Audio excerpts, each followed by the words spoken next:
Welcome to a Tech Moment on Cannabis Tech. I'm your host, Christina Etter. In this show, we take just a few minutes to talk about some of the exciting science and technologies that are impacting and changing the cannabis and hemp industries. Now, in 2015, some Denver journalists published an industry-disrupting news article about contaminated products in Denver. Ultimately, this led to changes in how products are being tested for contaminants and toxins. That same year, at a keynote address for the Marijuana Business Conference and Expo, former presidential candidate Ralph Nader said, "Proper regulation is the best aspirin you could ever have other than marijuana. We've got to have standards of inspection for, say, pesticides and fungus, for rot. We have to have standards of advertising and truth so we don't get hit with lawsuits." And his words still ring very true today. In July of last year, Colorado enacted new rules regarding the testing for certain molds and most notably Aspergillus. And so far in 2023, there have already been 2 published recalls in the month of January. One for more than 200 harvests, more than a year's worth of work for one grower because of molds and improperly tested products. Losses like these can be absolutely avoided by implementing biosecurity programs like we've been talking about here on this show for the last 3 months. Now, we've been featuring this video series talking about the importance of an IPM program and to help problems like these stop before they even get started. Now, in our first episode, we started talking about the importance of IPM, and we invited industry expert Ellis Smith onto the show from American Cannabis to highlight the importance of pathogen decontamination, and we introduced Ron Romano from Safety Net America to explain how biosecurity is critical as a component of your IPM solution. Now, in episode 2, we took it up a notch, and we brought in Milan Patel from Pathogen DX to discuss the importance of testing the entire facility, not only to identify which contaminants are there, but to also uncover some potential hazard areas or problem areas where these contaminants are actually infiltrating the grow in the first place. Then, by utilizing the right technology to fix these issues, we're starting to put the solutions out there for the growers to, again, solve these problems before they get out of control. Now, they've worked with us on a real world kind of test to put these technologies to work and see how they actually function in a real world environment. So today I'm thrilled to bring back the guys from Safety Net along with several of their partners that they work with for this biosecurity program. And we're going to talk about what kind of results did they see at this real world case study that we saw and how that applies to this program. Ron and Jim, thanks so much for coming back to the show with us. And we are so excited to hear what's going on with Safety Net and how the last results turned out. Great. Thanks, Christine. I appreciate it very much. And yeah, we are very excited about the outcome of, where we ended up with all those testing results. From the very beginning, we walked into this situation not really knowing, what we were going to encounter. And even with the limited amount of, testing and disinfection and so forth that we were able to do in this grow facility, we were able to do multiple tests over several periods of time that ultimately ended up showing us that if we were to go into a facility such as this and do a complete disinfection from top to bottom, including a good cleaning of that facility, that the results would end up being even better than what we saw. But ultimately, even with the limited testing and stuff and the disinfection that we did, the end results showed that we got dramatic declines in the overall pathogens, on all the different surfaces that we were able to both test and disinfect. That included walls, ceilings, HVAC units, on and on. But ultimately, I think everybody was very pleased with the final results of the test. And now we're going to be working with them to hopefully put our full processes into play and get them to really reap the results that they can truly see. Fantastic. And, one thing I do want to kind of point out, and we've talked about this in every series, is that more than there's so much more than just consumer safety here from an aspect of, business operations. It's about protecting your crops. It's about making sure that the crops are healthy and that you're producing those yields that you need to stay in business. And so I absolutely understand the importance of implementing this kind of, clean room technology to ensure that there's really no biological hazards and what I like to call invisible invaders in there that can really wreak havoc on a cultivation facility. Absolutely. Yeah. And again, our objective behind what we are going to be discussing, today with all of our different partners, is the idea behind, taking care of your environment first, which then sets the stage for less issues with those plants. And ultimately, it becomes a win-win for everybody. 100%. And I'm so glad that you mentioned the different partners that you guys work with, because you have various components of your biosecurity program. So, Ron, I'm going to ask you to come into the show now and start talking to us about the partners that you've brought today to the show and what kind of technologies that they bring to help you kind of formulate this plan of attack that you take into a facility. Great. Thank you, Christina. First of all, before I introduce the partners that we work with, I'd like to say a little bit, just to remind everyone of our enhanced biosecurity program for agricultural markets.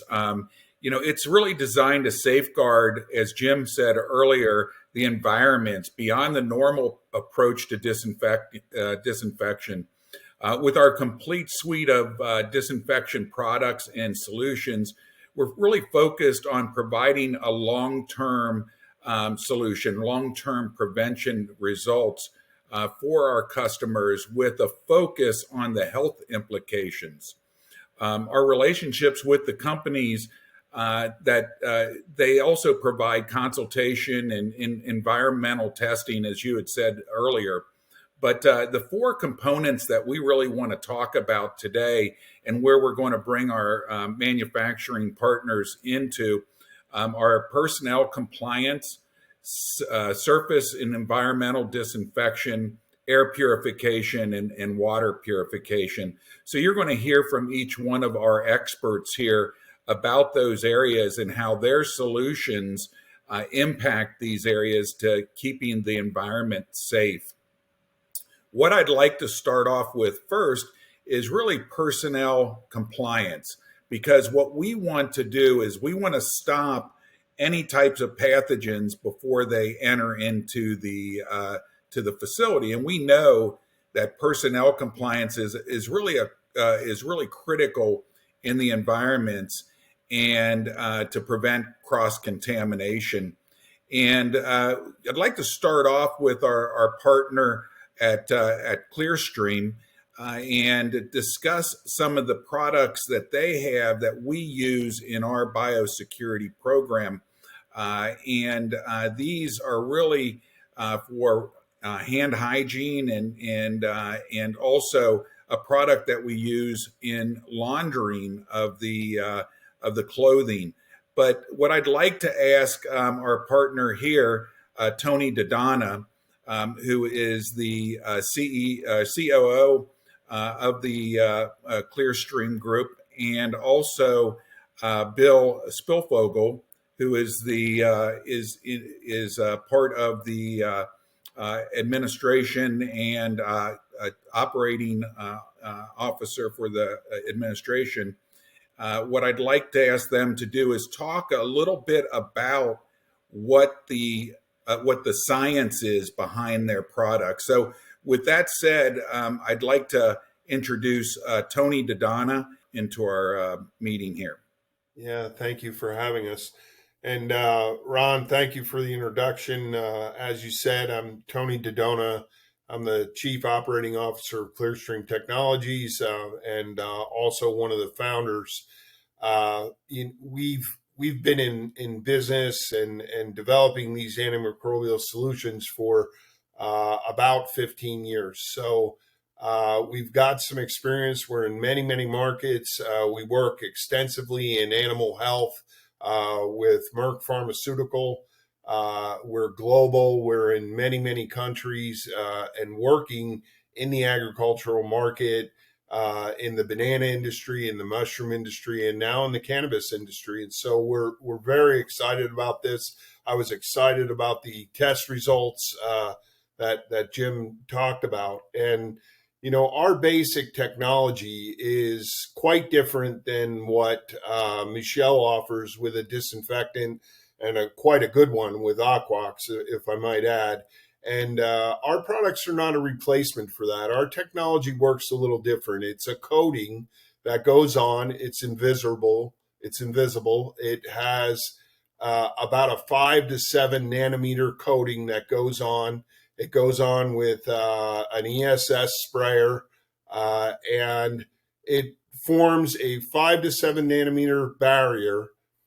And just to put that in perspective, that's about 100,000 times smaller than a human hair. So that's the nano level that we're working at. And we've taken that technology and it's used as a preventive in between disinfections. So it doesn't replace the Aquox. Everyone should follow a proper cleaning protocol.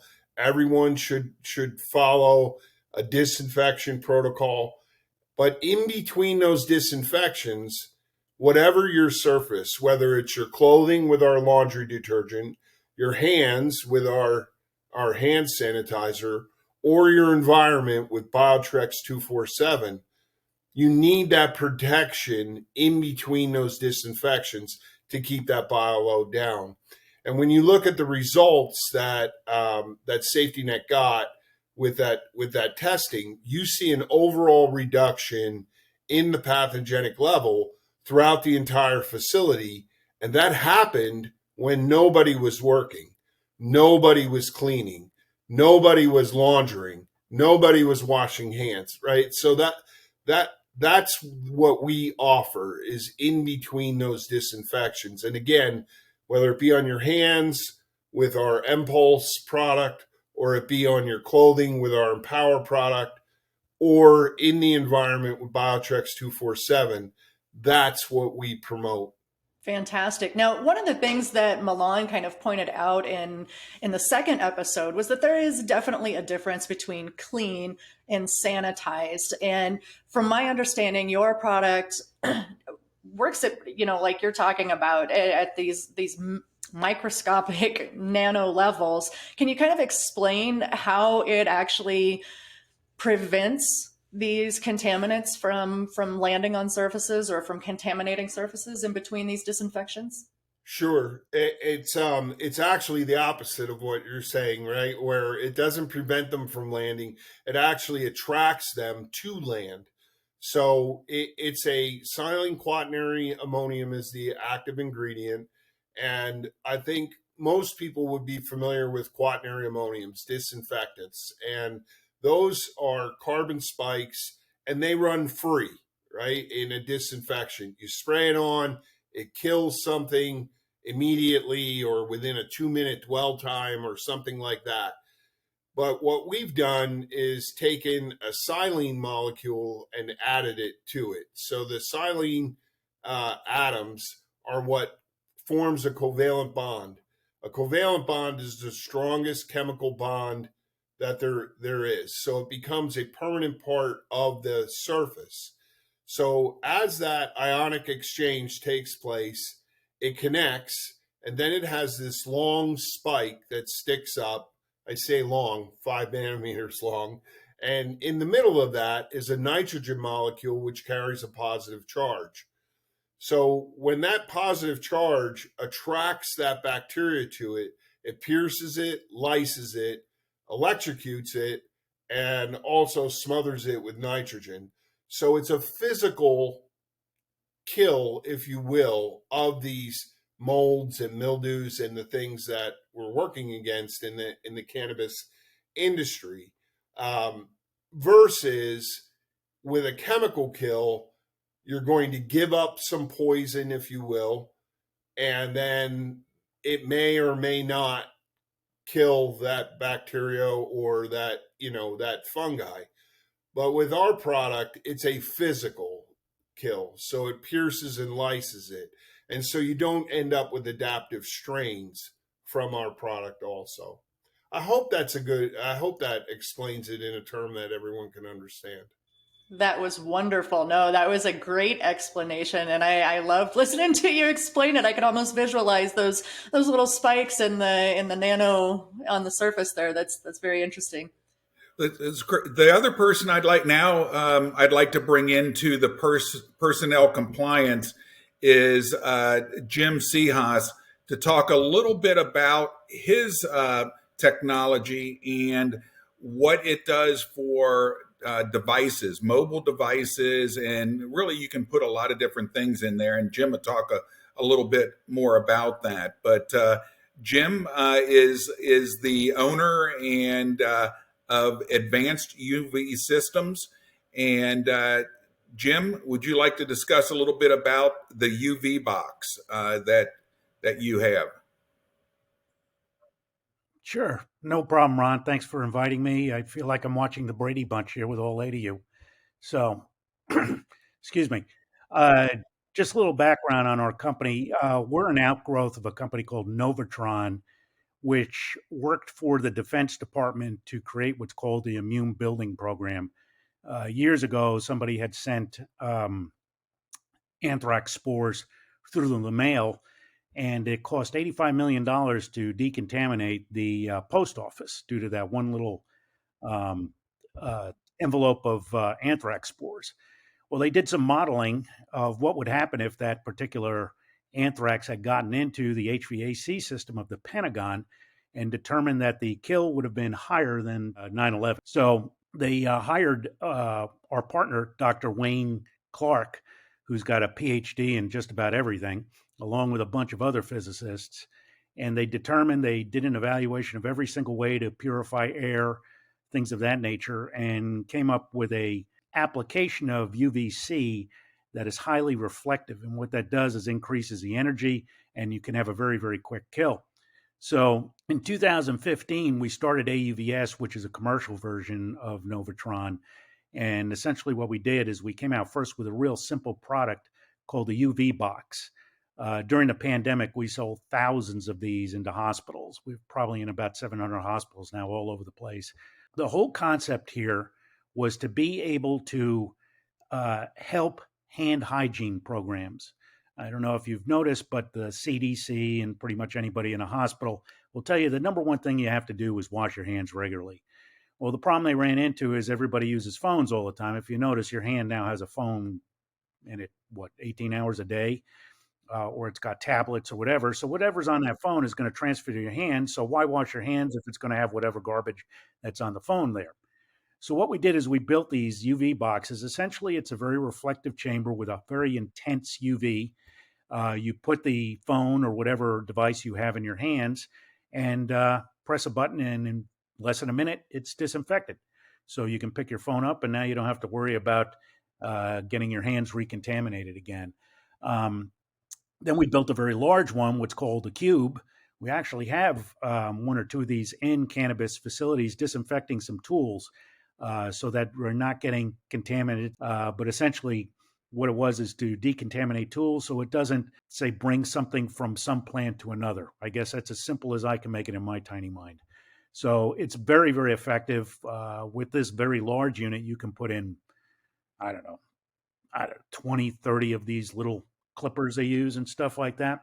So it's very effective, and they tend to use it. I know with the ones that we have, they love it. So the whole concept here is to avoid cross-contamination. And that means washing your hands. That means disinfecting what's in your hands and disinfecting the tools. So that's what we provide is basically what's the concept and the technology used by the Department of Defense. Figure they know better than anybody else since they're in the bioterrorism business. Absolutely.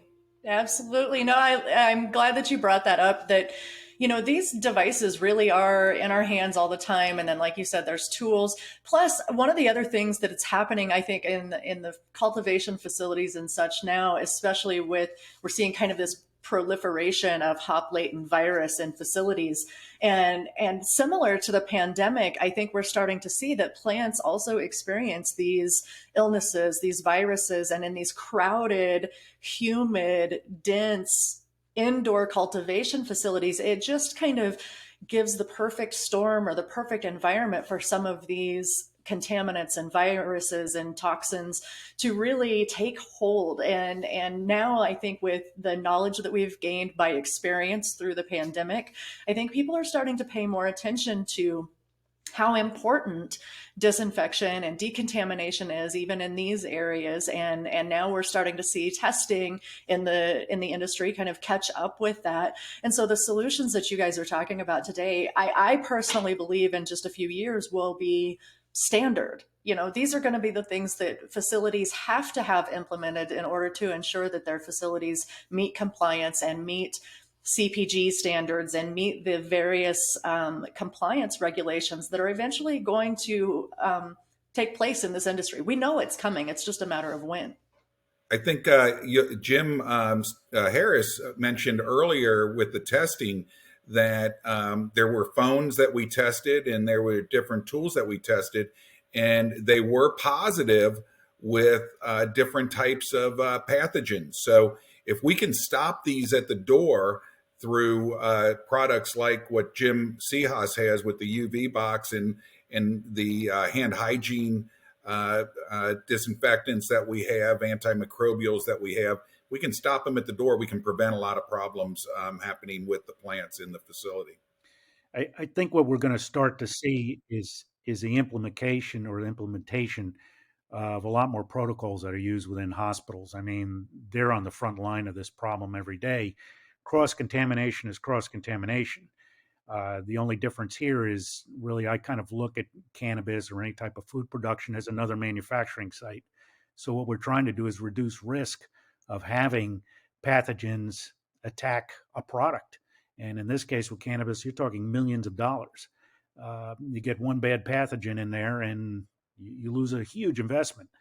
So we have to be very diligent in the way that we handle this. The next area of our biosecurity program is hard surface disinfection. And we're talking about some of the areas that Jim discussed earlier that we tested, which were the walls, the ceilings, the tables, all of these surfaces within the grow house. And when we tested these, we did see a lot of areas that were positive for pathogens. And so what we want to talk about now is our biosecurity program and the solutions that we have for those surfaces. And it would be our disinfectants that we have, again, with Clearstream, our antimicrobials. And then we're also going to bring into the conversation Bruce Whiting with ESS and talk about how we apply these disinfectants and antimicrobials with his electrostatic sprayers. So what I'd like to do is if we could start off with Michelle and talk about the disinfectant, the Aquox, starting off. Michelle Van Syke is the owner of Aquox, and he's going to talk to us now a little bit about his disinfectant. Yes, Ron, thanks for having me. Aquox is really specialized in the manufacture, the production, and use of electrolyzed water. Electrolyzed water is sometimes also described as electrochemically activated water. So the technology, what we have and what we use is we are electrolyzing water, and therefore we are changing the electrons in the water, and that gives the water specific characteristics. We manufacture equipment that we can produce, that can produce the solutions on site. We produce and pack and ship solutions, so we can supply facilities with cleaning and disinfecting solutions. And we consult a lot with the clients, as we have over the last 30 years. We have gathered a lot of information how to use these solutions.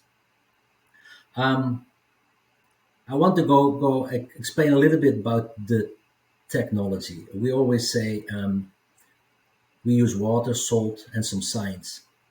But in essence, this is what it is. We use water, a purified water, And then we use a salt that is normally a sodium salt, but for agriculture we use a lot of potassium salt. That water and salt is more or less mixed and is put through an electrochemical cell on which we apply a voltage. And because of that voltage, ions are moving to the positive and negative electrodes. And therefore, we are splitting the saline solution into two solutions. We call it, very simply said, cleaning water, and we call it disinfecting water. The cleaning water is also known as catalyte. It's made at the cathode side of the reactor. The disinfecting water is also known as anolyte. It's made at the anode side of the reactor. The cleaning water is basically a high pH alkaline solution that is extremely good to basically absorb organic dirt, and then with a tool like a microfiber or a cloth, you can remove it from the surface. So the cleaning is very good in getting the dirt loose from the surface, and therefore it's easily to be picked up. Active ingredient is sodium hydroxide. We have several formulations, but one side of our reactor produces a cleaning solution. The other side, the disinfecting solution, is, for most people think that is the most important solution. I argue, I mean, you cannot really disinfect if you haven't cleaned the surface. If there's biofilm on the surface and you have not removed that biofilm, then you're basically only disinfecting the top layer of that biofilm, and you do not start out with a good surface. So we use these solutions in combination with each other. The disinfecting solution, also known as anolyte, consists of hypochlorite acid. So from the water and salt, we have split that water and salt, and we get hypochlorite acid. We can produce that at a neutral pH, and we can produce that in several strengths. Hypochlorite acid is very effective against a multitude of viruses, bacteria, spores, and fungi. The good thing about hypochlorite acid and about the sodium hydroxide, the way we produce it, is that it is made from water and salt. And in the end, it will revert to water and salt. So there's no residue, there's nothing else being added to the surface. So it's absolutely a natural product that is used for many years, used in different industries. We use it in hospitals, we use it on cruise ships, we use it in many greenhouses, we use it in food processing. Because it is natural, because it is organic, it is, I think, an ideal solution to clean and disinfect surfaces in the cannabis industry. Oh, 100%. And I'm so glad that you brought up that it is, how it breaks down over time, and that it is a natural product like that. Because obviously one of the biggest concerns in this industry is, there was a push to get most of the pesticides out of the industry a few years back. And obviously that list has been greatly reduced over the last several years. And anytime that you're introducing some new disinfectant or chemical or spray or whatever it is, the first question that is on producers' minds is, well, is it going to harm anything in our facility, or is it dangerous? Or, the first concern is always those plants. So I'm glad that you brought that up. Ron, I know that you were going to bring in Bruce from ESS Electrostatic Sprayers, and that actually, the first thing that was coming through my mind as as Michelle was talking about this product is, well, how do you ensure that you're getting in all of those little nooks and crannies and getting into the places that are, kind of hard to get to? Because just when we think about cleaning and things like that, you're rubbing a towel or rubbing a washcloth over a surface, we know isn't that effective. So I would love to hear how you make sure that these disinfectants, get everywhere they need to be. Yeah, and Bruce is the guru to that. He has perfected a system, and I've got to tell you, it is the best system out there. And I know he has to smile when I say that, but it's truly the truth of the matter. And Bruce is the president and CEO of ESS. So Bruce, let's talk a little bit about your system now, and and how it does get into all those nooks and crannies and everywhere in between. I am sorry that I'm at a international poultry show where they're scared to death about salmonella, E. coli, listeria, campylobacter. But I bring that up, and I apologize for any. There's only 22,000 people walking around here, but I apologize for bringing that up. But it's the same feeling here as we're experiencing in the cannabis industry or other industries where even since COVID, people are scared to death about sanitization and contamination, disinfection. We have been sensitized by this terrible COVID, but now we are very aware, and the public is aware, customers are aware, and so we have to provide a safer product, a safer atmosphere. And so I've worked with these folks that have been talking for several years, good friends. I am proud to be part of the team. I've been more and more impressed with the fact that it's really what I see as a 3-step process. One, you've got to have a good solution, antimicrobial, something that will kill your mold, your mildew, your bacteria, your pathogen.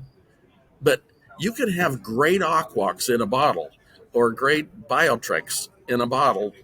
And if it doesn't get from that bottle to where there's a pathogen or where there's a bacteria, it has to, you have to get it to where it needs to be effective.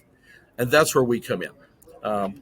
First thing you do, you choose a great solution, a great antimicrobial or a disinfectant like Michelle's Aquax or a protectant like Tony's protectant is Biotrex.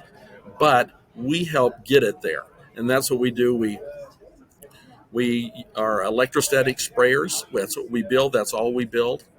We take one droplet.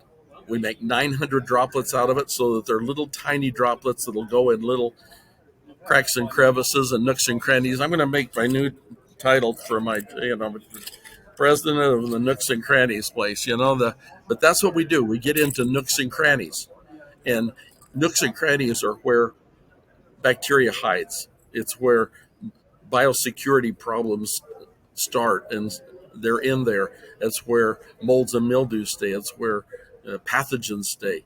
And so we make a tiny droplet, then we put electrostatic charge on it so that it will find those little nooks and crannies or go around behind or inside.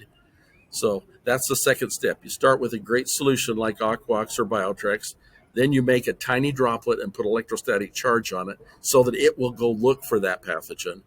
And then the third thing is if you use an electrostatic sprayer, you could coat it very even in the thin coating, and that's what makes it affordable. If you don't make it affordable, it doesn't matter how good it is because the customer can't afford it. And it doesn't matter how affordable it is if you have a lousy solution, and it doesn't matter how good your solution is and affordable it is if you don't get it to where it needs to be. So we are simply a delivery mechanism. We try to be a good delivery mechanism, especially for quality products like Tony's and Michelle's, where we take a tiny droplet, electrostatically charge it, and carry their solution to where it can be effective and be effective in this whole biosecurity problem that's affecting the whole world, not just our industry, but really it's because everyone is becoming, like I started, becoming more and more and more sensitized to all kinds of disease and bacterias and contaminations. And so as a team, we provide the different steps. I just help get good things, good solutions to where they can become effective. That's all I do. But I do it in a way that becomes affordable.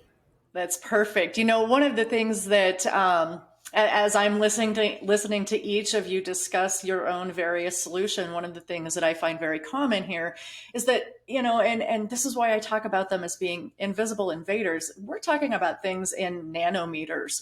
We're talking about your nooks and crannies, Bruce, these little tiny places that the human eye or the human hand or, we can't get to or we can't see on a regular basis. And I think a lot of times we take these things for granted. We're talking about the air that's around us on a regular basis. We're talking about our phones that we, kind of take for granted. We don't think about, in terms of water, we just kind of take for granted that we can go turn on a faucet and grab a glass and drink that water. But there's cleaning processes and disinfecting processes that have to go into play in order to make sure that these things are done and make products safe. And that's no different in cannabis cultivation.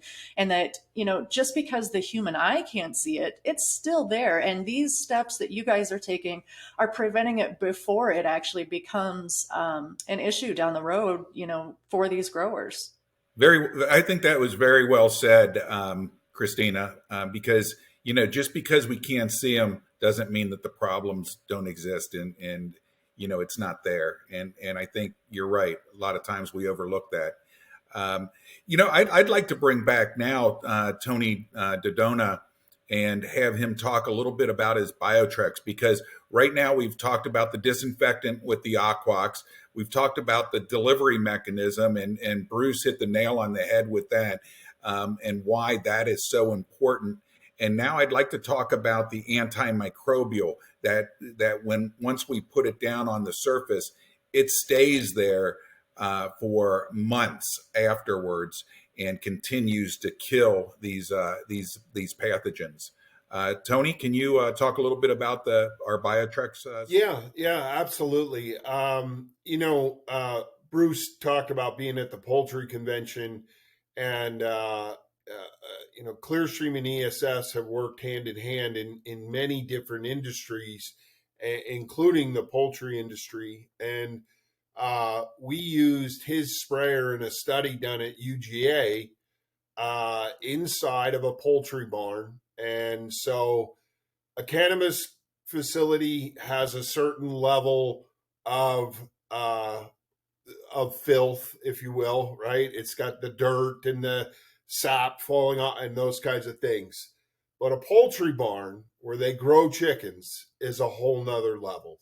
And in that study, with one treatment into the environment, and just to give you an idea of the environment, on the floor is dirt, and it has chicken litter on it, the excrement, and those things don't ever get cleaned, ever, ever, ever. So there's cobwebs, there's gross filth, and this is where they're growing our food source, right? To grow chickens for broilers.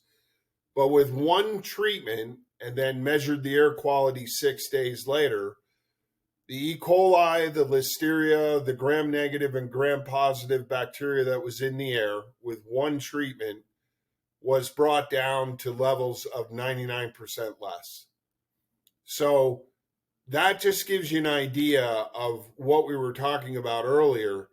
Without the ESS technology, you couldn't get into every nook and cranny, right? You couldn't get down into that excrement.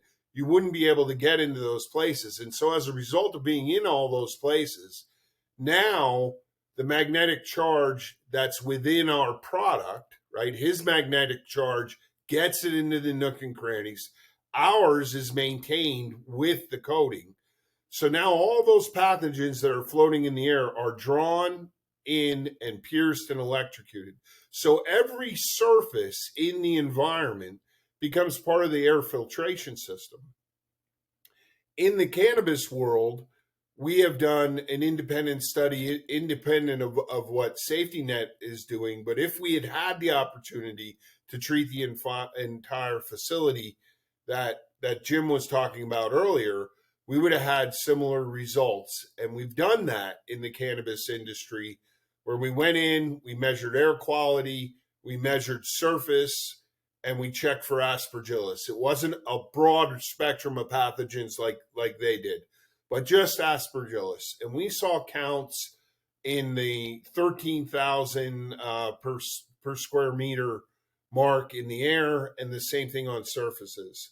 So they did one treatment and came back 60 days later and measured it, and there was no aspergillus in the facility. Now, that's an extremely good result. And even I was shocked at that.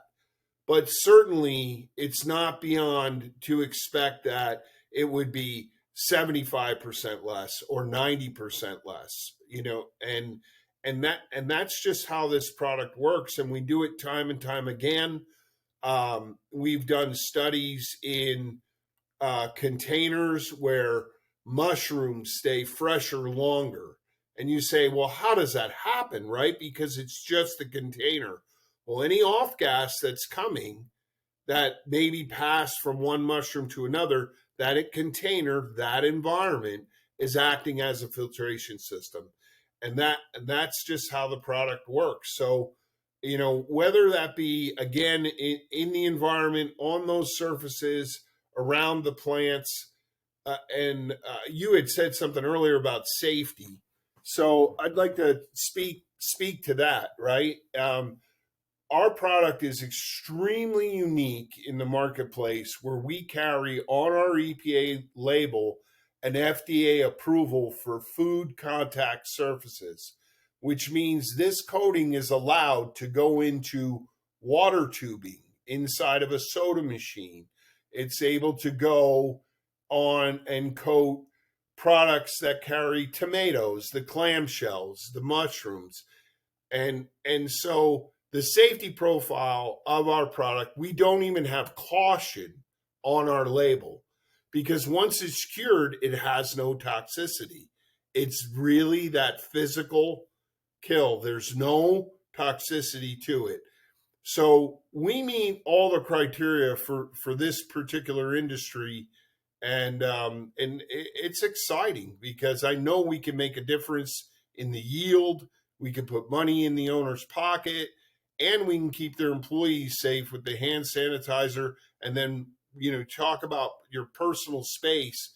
They can also feel safe if they're using our laundry detergent, where their own person now is protected from bringing things in and taking them home to their families.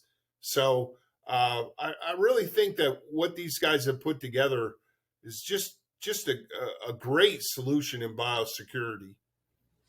Well, and if you don't mind, I just want to take that kind of concept one step further. As you were talking about the case study that you did with the aspergillus in the air. I mean, obviously we know that there's some aspergillus in the air around us, usually on a regular basis, but I would assume that someone working in conditions, say in a grow room, where maybe the aspergillus is at a higher concentration in that room because of the conditions in that cultivation facility, that would increase their opportunity to then contract aspergillosis and have health issues because of that. Couldn't that come back then on the company as a workman's comp type issue because of the fact that the employee contracted it because of the raised aspergillus levels in their facility? So if they're not taking these steps, I would think that that would be a cause for concern as well. Sure, I would think so, and with any EPA or government regulated product, you got to be careful about making certain claims, right? We certainly can't say that no one will get sick when you use our product, but the facts are the facts, right? If there's less aspergillus in the air, then your likelihood, you can come to your own conclusion there about how that'll operate. And time again, the facility, like I talked about in poultry, the bottom line is the growers like the product because their birds are healthier. They're not fighting off the disease because the environment is cleaner. And so they're producing bigger weights, more birds, better survival rates, all those things. And again, in that environment, their yield is better. Absolutely. And Tony took it really into the next area that we're going to talk about in air purification. So the BioTrex not only is a solution for the hard surfaces, it actually pulls the aspergillus and the other pathogens out of the air. And that's why in the 4 areas that we're looking at today, the next one we were going to talk about is the air purification and how important that is. And I know that as we get into that, the product BioTrex can also be sprayed on the HVAC filters, which is a big area, because if you think about the HVAC pulling the air in along with the pathogens, well, then it's putting it out into the grow facility. So if we can spray the filters with that, then we're also killing the pathogens there as well, along with the other things that the Biotrex does with pulling it out of the air and killing the pathogens as well. So kind of a great segue over to the air purification side of it. Yeah, Ron, that's an interesting part of what we have. And again, it's very unique to our product that we have that approval to be able to put it on air filters, because there aren't a whole lot of antimicrobials on the market. And I don't actually know if there's any. And it speaks to the safety profile of our product, because the EPA is not going to allow you to spray this on air filter and run all your HVAC through it if there was a chance that this was going to hurt someone. So, and I always say, I remember talking to Jim early on about this. He was talking about the filters in the HVAC, and I just keep saying, don't stop there. Use the entire facility. Yes, treat those filters for sure, because certainly everything's running through there. But don't stop there, because you can turn your entire facility into a filtration system. Absolutely. And the way that we go full circle back again, the way that we apply that to those air filters so it's effective is with an electrostatic sprayer. This is, as you can see, Christina, this is a very unique group of people that we put together, and all of the solutions that we're putting together is the best biosecurity program that anyone will find out there. With that said, I'd like to take another step into the air purification side of it and bounce over to Jim Sejas, because you're going to see that what he has in air purification is actually on the Pentagon right now, and it's the AUVS BP 3131. So I'm going to have Jim talk a little bit about that, and then following that, we're going to get over into the water purification, which is the last part of our biosecurity program. So, Jim, with that said, would you talk a little bit about the BP 3131? I think, as I mentioned originally, our company came out of a company named Novatron, which did, as Ron mentioned, build these enormous units that sit on top of the Pentagon right now as a protection or bioterrorism protection for any type of infectious disease threat that may come through the HVAC system. This was a $4.5 million contract that the Navy had given Novatron in the development, or first the analysis of every other air purification system that was out there, and then determination of what would be most effective. And after determining this, or taking a hard look at everything, and they evaluated it through the Army's bioterrorism group, and we treat air purification as a bioterrorism problem. That's what essentially COVID is. So after COVID started, and we kind of had to just spend our time building UV boxes, we had determined basically, or was determined, that COVID passes along through air. So we decided to take the designs that Wayne had developed, and we built smaller units specifically to kill COVID, MRSA, any types of different air infectious diseases. And the way that we did it is by using this reflective technology that Wayne had developed. So essentially what it is a very large chamber, and the air passes through it. The reflective technology allows us to increase what's the energy that's required to kill viruses and bacteria. We apply that energy through that chamber, and it's even throughout. It's called a uniform flux. So that means anywhere within that bacteria or virus comes in within that chamber, it's going to get killed. And then it comes out, and it's essentially sterile air. We've tested it independently For COVID, we were getting 99.97 levels of kill. For airborne MRSA, we were getting 99.999% kill. And this is at 2,000 CFM. That's saying doing 120,000 CFM per hour. So if you think about it, that's like disinfecting the air in, say, a high school gym in an hour, completely killing all of the bacteria and viruses in it. Our contention is, the ASHRAE and actually, which is the Heating and Ventilation Association, and the CDC have determined UVC as the acceptable way to kill viruses and bacteria. The thing is, our feeling is that trying to filter out something as small as viruses and bacteria is extremely difficult. Plus, it puts a huge amount of strain on your existing HVAC system. So our thought is, well, why don't we just kill this stuff? There's a couple really good examples of where it's going to do you good, especially with cannabis. We have standalone systems now that essentially are separate from the HVAC. You can put them up into the ceiling. It pulls about 2,000 CFM through, and it kills basically all of the bacteria and viruses in there, and then recirculates it through the area. So you're sterilizing the air constantly throughout your grow areas.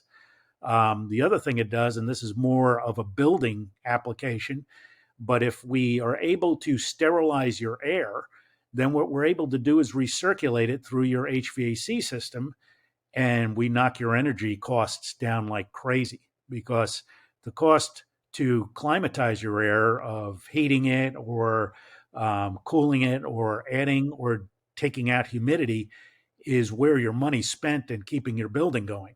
So if we're able to sterilize or kill all the bacteria and viruses in it, no reason why you can't use it again. So we see a great opportunity here.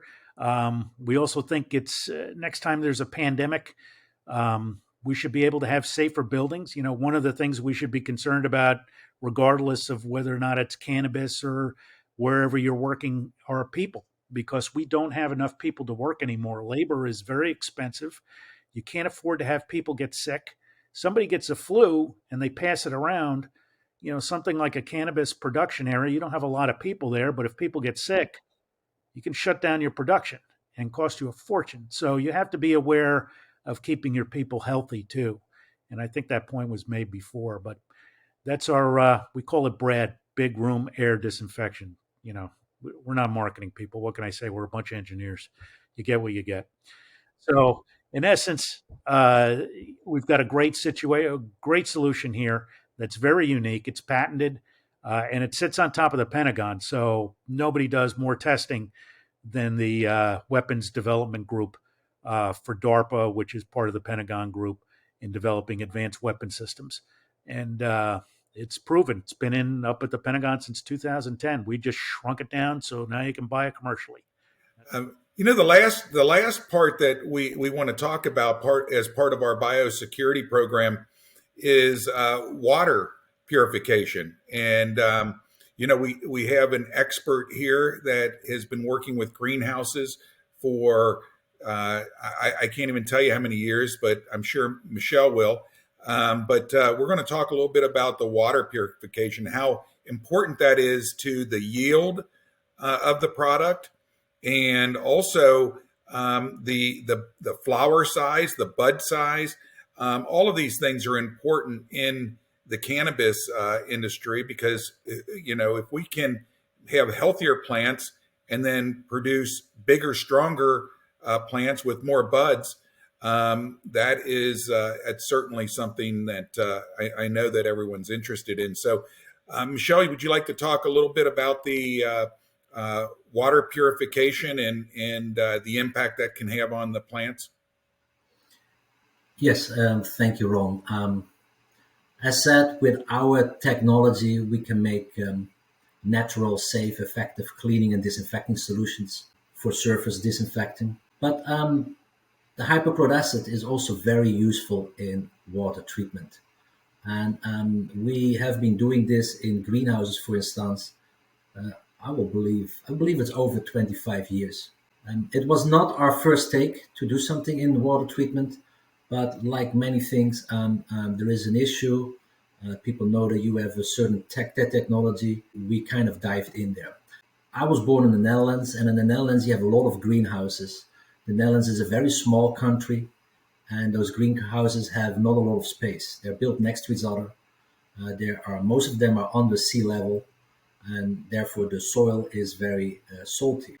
EU regulation made it very difficult to use chemicals. So what happened? Basically, the law said that those greenhouses had to recycle and reuse the water. I have some pictures of them of greenhouses, but if you see them, you have a huge greenhouse, and next to the greenhouse, you have a relative small pond, and that is basically where they get their water from to irrigate, and that's also where the water drains out. So using chemicals is not good because it accumulates. The industry was looking for a solution to create pathogen-free water. They found basically Aquox, and we have been dosing hypochlorous acid in irrigation water. The dosage is up to 5 ppm, and by doing that, we keep the water pathogen-free. We also remove all the biofilms within the water distribution system. As well, we kill all algae. And then at the end of the water cycle, we don't add any salt or any chemicals to the irrigation water, so they can reuse it again. This is where we learned that our generators, because for those applications, it's almost impossible to sell solutions. So most applications, we install a generator that uses water. For greenhouses, we figured out that we can use potassium instead of sodium. Potassium is good because potassium in most greenhouses is already used as a fertilizer. Potassium is good because it avoids that we use sodium in places where there is already too much sodium in the soil. This is very beneficial because you cannot exceed certain sodium levels in the soil. That will affect the plant growth in a negative way. So for about 25 years, we have been treating irrigation water with hypochlorous acid, pathogen-free, biofilm-free, algae-free. What we also have figured out, and again, we all learned it from experience, we didn't know that up front, that because the water is clean, because we enrich the water with some oxygen, it's hypochlorous acid, it's HO from oxygen Cl, we have seen positive effects in plants, flowers, vegetables, fruits. So we have seen that plants are capable of getting more water uptake, and therefore we see more root development, we see more flower development, we see larger fruits. Overall, very positive effect, and that is simply done by adding a natural disinfectant into the water. I can imagine, similar to us as humans, if our bodies aren't fighting off viruses all of the time, then we have, those systems are able to, work the way that they're supposed to work rather than trying to fight off pathogens. I'm assuming in plants, it's kind of the same way that if you take away these attacks from pathogens, then all of a sudden they can use all of their energy into growing a better root system, into growing bigger buds, into, vegetating better because they're not having to fight all of these outside contaminants and attacks. So it just makes sense. You provide your plants a clean space to grow, you provide them the things that they need to grow and help, similar to kids, you have to give them the right environment, to make them really thrive. So it's very, very interesting to hear how all of these different kind of components come together. And I'd love to bring that back around now to safety net and kind of talk about how you pull all this together for people. So then they're not having to go out and piecemeal these solutions together. You actually work with them to kind of formulate this plan of attack within that facility. Is that correct? That is correct, Christina. This is why we put the and it hasn't been a easy task, but it kind of has been an easy task because we had all of the best guys right here put together in the program, the biosecurity program that we do for healthcare. And these guys are all in the agricultural space as well. And so it really did make it pretty easy for us to put this group together, to benefit our cannabis customers as well. So we've just made sure that we hit all the different areas that were important to the cannabis area. And as you can see and hear from all of these guys, we all cross over in some different ways, but we actually cover everything that is needed. And I'm really proud of this group and what they've done in their own businesses and all of the testing that they've done and everything they've done to make their products better and really the top product out there. And now what we do is we consult with the different facilities. We help with the testing in the different facilities. And then once we know what the cannabis growers are dealing with, we're able to make our recommendation and use the relationships that we have with these guys to put together the best program and customize the best program for them. Yeah, and just kind of dovetail on what you just said, Ron. I know we presented a lot of information here today, but I know we need to wrap this up. But I want to take a moment just to kind of summarize just a little bit more. I think some of these points will really kind of help to drive this home for everybody, so they truly understand what we're trying to accomplish with our program.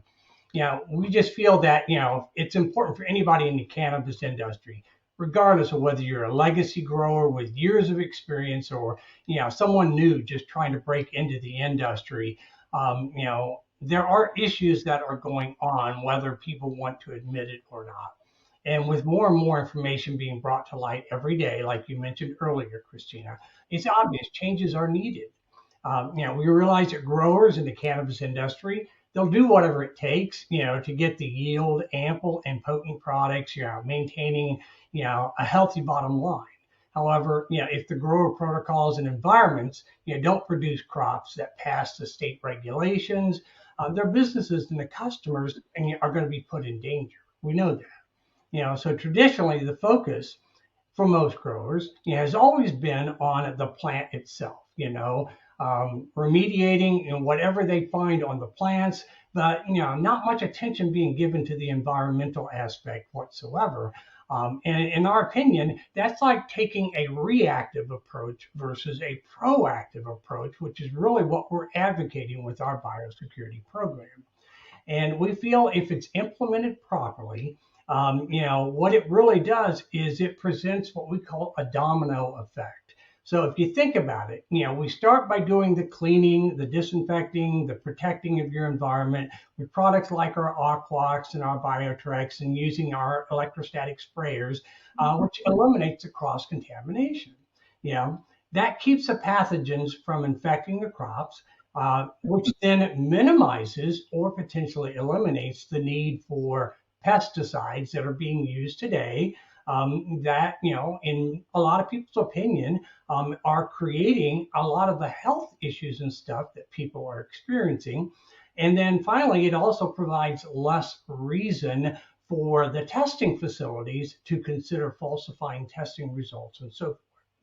So, as you can hear from, all of our experts here on our call today.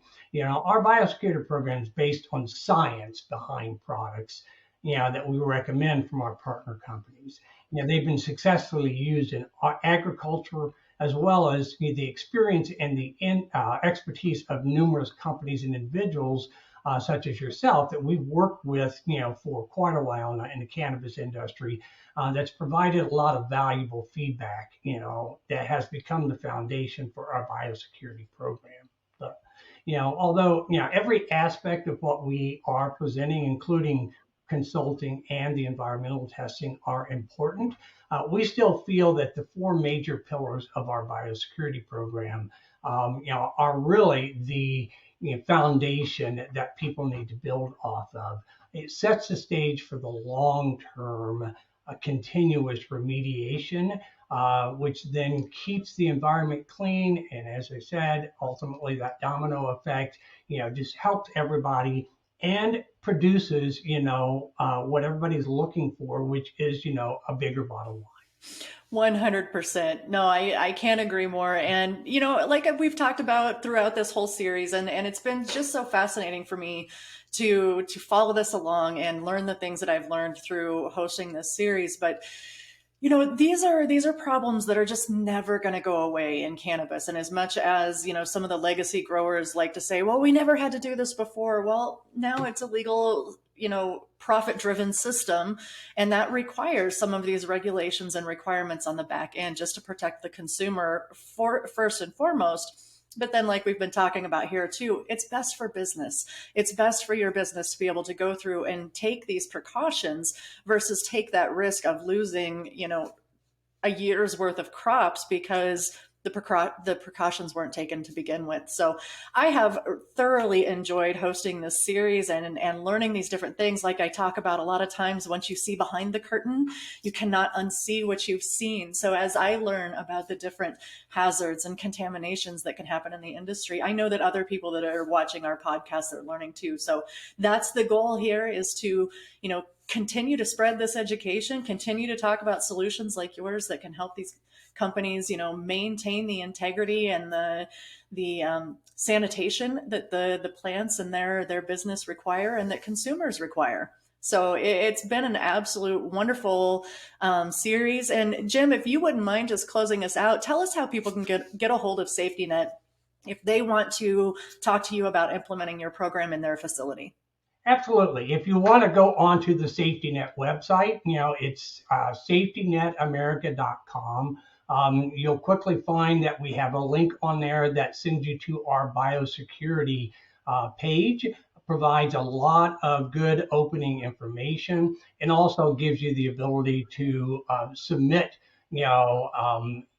your request for additional information, and we can then work with you one-on-one, to really kind of go over, what is best for your facility. Fabulous. Well, thank you so much to everybody who joined us on the call today. And we look forward to kind of seeing how everything progresses and see how these solutions really kind of help the cannabis industry in the future and help that bottom line, as we talked about. So thanks again, guys, for joining us today and for talking about this very important topic.